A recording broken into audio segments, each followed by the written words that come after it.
আর ক্ষমতা পাওয়ার পর যারা জালিম হবে আল্লাহ তাদেরকেও বলছেন ওই আয়াতে, শুহাদা আল্লাহু লা ইউহিব্বুজ জালিমিন। এরাও যদি জালিমের কর্মকাণ্ড, এরাও যদি ওই কাজকর্ম করে, আমি তাদেরও হাত থেকে কারো না কারো হাতে হস্তান্তর করব। এটা হলো আয়াতের অনুবাদ। ৩ নম্বর আয়াতে, ওয়ালিয়ামাহিসাল্লাহু আল্লাযীনা আমানু ওয়া ইয়ামহাকাল কাফিরিন।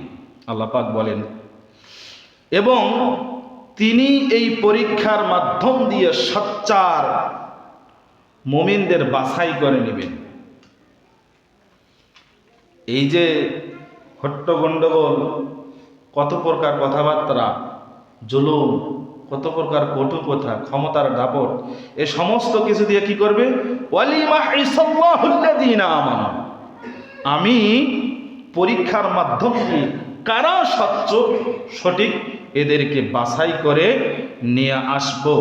আর ওয়ায়ামহাকাল কাফিরিন, আর কাফেরদেরকে চিহ্নিত করব। এটা হলো এই 3টা আয়াতের সরল একটা অনুবাদ।